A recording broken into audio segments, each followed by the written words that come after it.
The Maryland Department of Health. State Circle is made by MPT to serve all of our diverse communities and is made possible by the generous support of our members. Thank you. Connecting Marylanders to their government. This is State Circle. Good evening. Welcome to State Circle. Coming up tonight, what everyone needs to know about Juneteenth and why some businesses are seeing an increase in revenue. That's ahead. We begin with allegations of racism inside one of the state's largest police departments and how that is leading to change at the top. Prince George's County Police Chief Hank Stawinski resigning yesterday following publication of a report by the ACLU documenting allegations of racial bias in the department. This comes amid national protests over police killings of African Americans. Today, County Executive Angela Alsobrooks named Assistant Chief Hector Velez as the interim leader during a national search. I am under no illusion that there aren't things that are broken in our police department. What I can tell you is that I am committed, however, along with Chief Velez and others, to conduct a comprehensive assessment to determine where our challenges are. This Executive is a process that I can recently tell you proposed shifting money recently. from the police budget several months to ago mental that we health sought and to, addiction to bring in a programs. consultant. Our newsmaker this week is Baltimore City Council President Brandon Scott, the winner, just declared winner of the Democratic primary for mayor. Sir, if we can begin with some council business. Monday night, you voted on cuts to the Baltimore police budget. My question is, was that part of the routine budgeting process, or do you and the other council members see this as maybe being related to the defund the police movement? Well, I think that it's a part of all of it. I think it's be very clear that prior to the movement with defund the police in last year's budget conversation, I said then that moving forward, our police department, we knew that we're going to have to start responsibly moving away from the city's dependence on the Baltimore Police Department so that we can reimagine public safety, so that we can invest in the promise of our young people and not their failures, so that we can meet our obligations for the Curran Commission and increasing our school funding that's going. This year was just the first portion of that, right? And I think that we can do it in a way, as we did this week, that does not ignore Baltimore's violent crime problem and take that into consideration, that does not ignore that we are a city that's under consent decree, that we as a city council asked for, and that we have to reform our department, have to pay for it, but that also considers that we have to think about public safety in a different way and think about how we can reimagine public safety. As I always say, that violent crime is a disease, and you cannot cure a disease by just treating one symptom. So for us, these are responsible cuts. These are cuts about making transparency, these are cuts about making sure that we're more efficient as a department. And it's just the beginning, because now we have to do the tough work of analyzing our department from top to bottom so that we can responsibly reduce its share. If you look at how Baltimore funds its police department versus the other agencies, we know that it's out of whack. We know that we're going to need a functioning constitutional reform police department to help in our fight against violence and crime in Baltimore, but we also have to uplift other agencies, the school system, health department, rec and parks, to deal with those issues as well. You mentioned the consent decree monitor working for the federal district court says that the police force is several hundred officers short of what it needs. There are a lot of different crises going on at the same time here, where the city police force had its own brutality crisis, its own corruption crisis. We're in the middle of a homicide crisis, actually worse than last year, despite the lockdown. Is it a time that not putting the resources in that the consent monitor says are needed is sending the wrong message? Well, none of let me just be clear, none of the funds that were cut are sending the wrong message to the consent decree monitor. When you're talking about a consent decree monitoring team that talks about how the department needs to rein in overtime spending, how they need to be more efficient, more effective, the things that we did. So what we ended was the police mounted unit, which is a unit that the police department itself to take more people and put them in patrol to meet the staffing needs as laid out by the monitor had already done. What we did was cut the money that was left for the horses. We are forcing them now to combine the Marine units of both police and fire. We're forcing them to now come back and not have millions of unallocated funds that are not accounted for anyone. They have to get those approved in a proper way. These are the ways that we can have a more efficient department, that we're more transparent with our dollars while still honoring the consent decree. And this is what I also will point out too, is that when you talk about this number, the number now is around 300, right? And for years we heard that they were 600-700 officers short, but now we know it's 3. But that is also still a 300 short as the department operates today. As we are going through reform and as we are going through administration under my leadership that will reimagine how we do public safety, and as we're going through redistricting, where we're realigning our police districts based off 2020 data of population, crime, neighborhood boundaries, not 1959 data, which is what they're based off right now, as we reimagine what calls for service are handled by police versus other agencies, right? When you talk about civilianizing the department, taking the 300 positions actually that are now seated by officers, that could be seated by civilians. You're talking about working at systematic change, and we can do all of those things while simultaneously understanding that we have to rein in the budget.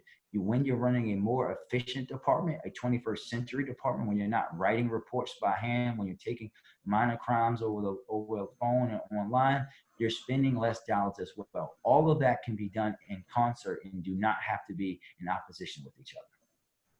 Let me ask about the mayor's race, which I mentioned. You won the Democratic primary. That's always led directly to the mayor's office, which would be about 6 months from now.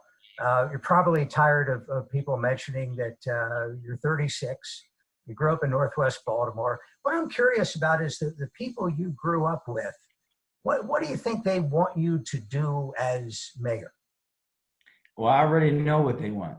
They tell me every day the same thing they told me when I said I was running for council, when I became council president. They want me to be myself. They want me to be a person who never forgets where they come from, who works every day to put the citizens at heart and first, not myself, who wants to go in and change a city government structure that's broken and outdated, that is not operating in a 21st century manner, that does not operate in the lens of equity, considering all residents and not just some. And they want me to be unafraid to do the right thing over the popular one, even if it means I don't get reelected, because Baltimore can't afford to have another mayor who just wants to be comfortable. We have to be uncomfortable in Baltimore to impact the deep change that's necessary in our city. And that's what I'm going to do each and every day of my administration. I saw a quote from you from another interview. It said, "It's not going to be the Brandon Scott show. We've had mayor after mayor after mayor where the mayor had to be the smartest person in the room and a superstar at all times." Is there a role model? Is there somebody you're thinking of? Well, listen, when I talk about that, I'm talking about good leaders in general, right? And that could be anything. I'm a big sports guy, and I'm missing sports a lot right now. I always talk about in this race that when you're a mayor, you're a lot like a coach of a team. And you can have those coaches like Bill Belichick and some others who have to be the superstar and everything has to be their way and their idea and be successful. But what do you really gain from that? Or you can be coaches like we have here and Harbaugh, people like Phil Jackson or Mike Krzyzewski, who are not just the greatest coach, but they look like geniuses because they surround themselves with the best and brightest in every area. They allow those people to work together as a unit towards one common goal. And that's the kind of administration that I'm going to build, because I'm not a public health expert. I'm not going to be telling the health commissioner what and how we should be doing drug treatment and disease treatment in Baltimore City. One thing all those coaches you mentioned have in common is they have great players. And you know, maybe that's part of the key. I wonder about the team that you're going to inherit at City Hall. I don't know how much you could say about this, but but how do you rate the team? Where do you see need for improvement? Well, listen, we're going to assess everybody. Everything is going to be assessed from top to bottom, and we're going to build a dynamic team. We're going to be able to build off my networks, not just here locally, but nationally, to attract top level talent to Baltimore who are going to be excited to come work for a new innovative mayor that wants to build a 21st century city in a way that we're going to be unafraid to do big and bold things. But we're also going to get the small things right the citizens in Baltimore have not been getting as far as service. And we're going to build a team around that, a mixture of folks who can accomplish that goal. Last thing I want to ask you for our State Circle program is just a thought on where we stand with the coronavirus. Big impact in Baltimore, disparities in the African American community. What's your message for somebody out there watching who maybe has heard all this good news, feels like I don't have to wear a mask anymore, or flip side, somebody who's not feeling well, needs to see a doctor? What do you want everybody to be doing heading into this summer weekend coming up? I want everyone to take this seriously. We are nowhere near out of the woods with COVID-19. We know in the history of these kind of pandemics, the second wave is actually most of the times more deadly than the first. Still wear your mask, still practice physical distancing, still don't visit the seniors in your family and people that have pre-existing conditions. If you are feeling ill, call your primary care physician. If not, call 211 and we will find one for you. This is not over. And if we don't start to take this just as seriously as we did in the spring months and the summer months, people are going to die who don't need to die. And we have to understand that until we take this seriously and until we practice everything that we need to practice, we are going to still be struggling with this. And everything that we do should be guided by the advice of public health professionals who are saying that we are not out of the woods and people are being dangerous with the way that they're talking about opening things up. In Anne Arundel County, a battle is underway to deal with the problem of racial disparities in health care, as our Sue Copen reports. It's setup time in this Annapolis community. Volunteers are preparing boxes packed to the brim with healthy food. They'll be handed out to anyone walking or driving up. No questions asked. Leading the charge, Pastor Cheryl Menendez. Let me say thank you for each of you who come out all the time at each location and help us. Those of you who are new, thank you. We're grateful for the partnerships that we have. Pastor Menendez knows well the problem of health disparities. She's been working in communities facing those challenges for 3 decades. And a healthier diet, she says, is just one part of closing that disparity gap. We need the protein, we need the vegetables. I just heard one of our guests say, I saw the vegetables, and they were so excited about that, because that's one of the other issues, Sue, is that our communities are not eating healthy because they're not healthy places on our corners in our communities. This effort predates COVID-19, which the pastor says has only compounded the problem. We have the highest COVID in our African American community. Plus, we're seeing an increase in mental health. We're seeing an increase in domestic violence. We're seeing an increase, of course, with the lack of food. The food inconsistencies in most of these areas are food inconsistent. Late last year, Anne Arundel's county executive and the county's health officer declared racism a public health issue, in part because of the disparities in health care. And then came the pandemic. It's pretty striking that you see those disparities once again reveal themselves in a virus that didn't exist in the world 6 months ago. And so it really suggests that there's something underlying that it's not particular to any one disease, but that there's a systemic issue there. In fact, county data shows that while African Americans make up 16.5% of the county's overall population, they've accounted for 24% of the total cases of coronavirus in the county. And while the county's Hispanic and Latino population is 8% of the county's total population, it accounts for 32% of all of the COVID-19 cases. Anne Arundel County is now moving forward with its newly created Office of Health Equity and Racial Justice, hoping to work together to find solutions. I think the most powerful statement that I've seen is that racism isn't their problem, it's our problem. And it's the idea that all of these societal issues that we're talking about, we can't shield ourselves from them, not if we want to make progress. In Annapolis, Sue Copen for State Circle.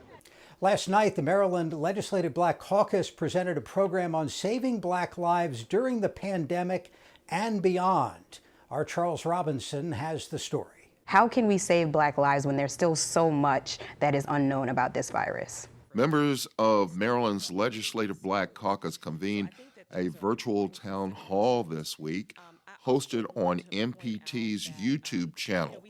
It was shared via Facebook Live and other social media channels controlled by the Black Caucus.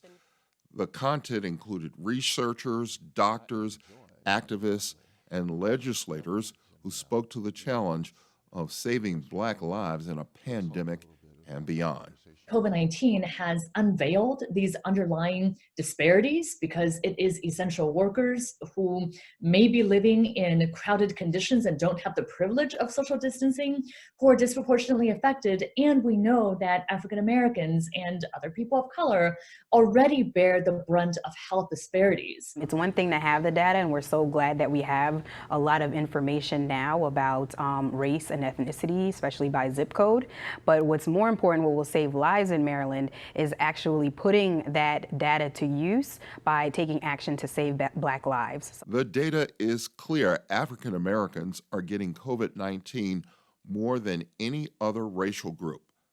Prince George's County still leads the state in the number of reported cases. People should really be vigilant, and they need the information to remain vigilant and to encourage their neighbors and family members to remain as safe as possible, to practice social distancing, and to not think that they can get tired of it and it will go away. According to data released by the Centers for Disease Control, African Americans who have chronic medical conditions such as diabetes, lung disease, and heart disease have died 12 times more than the general population. It's sobering. In Owings Mills, I'm Charles Robinson for State Circle. It appears the Black Lives Matter movement may be leading to a surge in revenue for many Black-owned businesses. Our Nancy Yamato reports. I didn't put a pandemic in my business plan. Natasha Valencia opened up her bakery and cafe for the Love of Sweets in Frederick in January. At that time, her biggest challenge was getting the word out about her new business and her signature milkshakes with a cupcake on top. Then came the pandemic and a 1-month shutdown. When she reopened, she wasn't sure what to expect. I have a really strong drive to push through anything, so, I kind of don't really get faltered by a lot, but, the community support has just been amazing. James Smith, the owner of Jerk and Jive Caribbean Kitchen, is feeling the love, too. We weren't sure if how things were going to work out, but in the past month, we've really seen the Frederick community come back and support us, and it's been good. They credit that support to several Facebook groups highlighting small businesses and the Black Lives Matter movement. It appears more people are showing their support with their dollars. Sometimes a customer will come in and order, a $50 meal and tip $20 or something, way above the traditional 20%, which we feel is a good, a good tip. They've gone 30-40%, with some of the tips, so it's been really good. And while the pandemic has been hard on all small businesses, the reality is 41% of Black-owned businesses have had to shut their doors. Economists predict many will not be able to reopen. Unfortunately, for a lot of Black businesses, we just don't have the access to capital that other businesses have. In America, the white-Black economic disparity is there. It's very, very difficult to get loans or applications, even once you're in. I don't think people know, if you're not in existence for 2 years, you don't get help. So it's a tough pill to swallow when you're trying to open something and you have to finagle different ways of going about it. And I think that needs to be talked about more because there's so many people that have wonderful ideas that should be in business. But these business owners say the support they're receiving, along with the images of people across racial and ethnic groups banding together to demand change, gives them hope. I was alive when Rodney King was beaten in '92. I was a high school senior, and I remember the outrage, but it's not anything compared to what's happening right now. I hope that things are really going to change. I mean, it's been going on for hundreds of years. It's white America along with Black America, so when you have both of us working together, it's big, really big and really strong. I'm Nancy Yamada for State Circle. Today is the 19th of June, Juneteenth, a holiday that has seen a spike in interest this year from the public, from many political leaders, even corporations. We spoke about it with Kelly Navies of the National Museum of African American History and Culture. On June 19, 1865, General Gordon Granger arrives in Galveston, Texas, with a force of 2,000 Union troops, some of whom were African American, it's important to note, to announce General Order Number 3. And General Order Number 3 essentially restated the Emancipation Proclamation, that slavery was over and that they were now free. Now, it wasn't that they didn't already know this information, as a lot of people think. The slave owners, they knew about it, and there was also slave communication networks so that they knew things that were going on as well. The difference is that you had the presence of Union troops. The Emancipation Proclamation had gone into effect 2.5 years earlier, but no one could the enslaved could not take advantage of that without the presence of Union troops. And the Confederacy refused to acknowledge the authority of the United States government, and they had no intention of following those orders unless they were forced to do so by Union troops. In fact, there were very few Union troops in the state of Texas throughout the Civil War. So some slave owners actually left other parts of the South to go to Texas, the westernmost Confederacy state, to continue the practice of slavery. So the important thing here is that the Union troops arrived so that this time those enslaved African Americans could take advantage of the Emancipation Proclamation and exercise their new freedom. And emancipation maybe wasn't the single point in time that people may remember from elementary school. I know in Maryland, it took another year. Maybe didn't need the federal army showing up, but this stretched out a while. Well, Maryland and Delaware, they were not a part of the Confederacy, and the Emancipation Proclamation only applied to states in rebellion. The 13th Amendment was required to end slavery throughout the nation. So that's what people don't understand. And the Emancipation Proclamation was largely a wartime strategy. Again, only those who happened to be in states that had a strong Union presence could actually avail themselves of their freedom, or they would take it into their own hands and run away, as thousands did, ran away to the Union side. So how did the holiday develop, and were there regional differences? It was obviously, in Texas, it was a very big deal on day one. Absolutely. So it started a year later, 1866, the very first Juneteenth. Oral tradition tells us they barbecued an entire hog.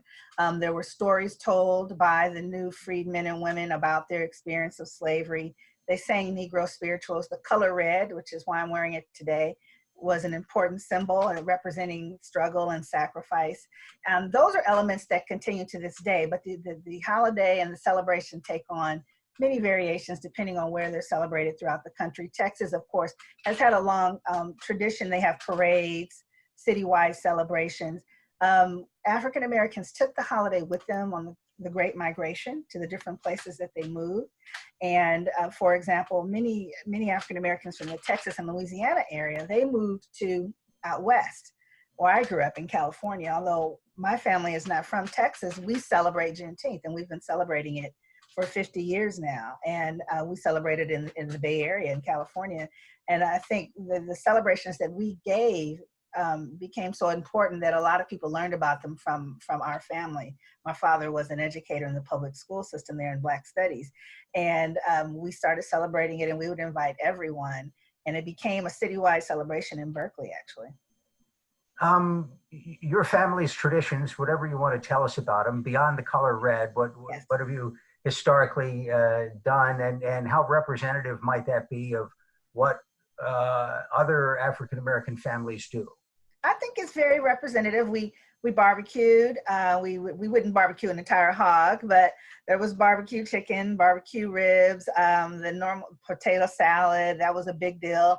I was the oldest and the only girl, and I would cut up all the vegetables for the potato salad. But we also had a very important cultural program. And the cultural program had poetry readings. It was very important for children to participate in this. There was singing, we had live music, drumming. Then we had this component called the open mic, where anyone could get up and share what was on their heart and give testimony. And I think that's definitely something that was done in the earlier Juneteenths as well. I mean, we didn't have people talking about slavery, but we had people talking about their experiences. The elders would talk about growing up down south and experiencing segregation. And then we would celebrate all night, throughout the night. So it's a lot of fun. It's a celebration. You're coming together with people that you love, and you're remembering, but you're also celebrating. I think we're on every press release list there is. And last 24 hours, I've been getting Juneteenth press releases from all sorts of politicians, tech companies, sports leagues. Does this year feel different? It is different. I mean, America is in the midst of a profound teaching moment. And we are in need of healing. People are hurting. They're mourning loss of loved ones from COVID-19, but also the loss of George Floyd, the loss of Breonna Taylor, and many others. We're in the midst of an uprising. Juneteenth gives us a time to come together, meditate on what all this means, look to the past for the lessons, reflect on that, give thanks for the sacrifices of our ancestors, to replenish ourselves, rejoicing into that we're still here so that we can live to fight another day. So Juneteenth does all of that. And in that sense, it's something that I think all Americans can gain something from. Kelly Navies of the National Museum of African American History and Culture, thank you so much. We appreciate your time. Thank you. It's been my pleasure. And that's State Circle for this week. For all of us at MPT, thanks for watching and have a good night. This program was made by MPT to serve all of our diverse communities. Hello, I'm Robert Mushaw, Chief Investment Officer of Van Sant Mushaw, a fee-only wealth management firm acting as a fiduciary for families, trust, and qualified plans for over 27 years. Join us in supporting one of Maryland's most valuable assets, Maryland Public Television. Low vision specialists of Maryland and Virginia, helping to create a personalized solution for individuals who are legally blind, suffer from macular degeneration, or struggle with other vision loss conditions. Learn more at 1-855-928-EYES. Discover an active, vibrant, connected community.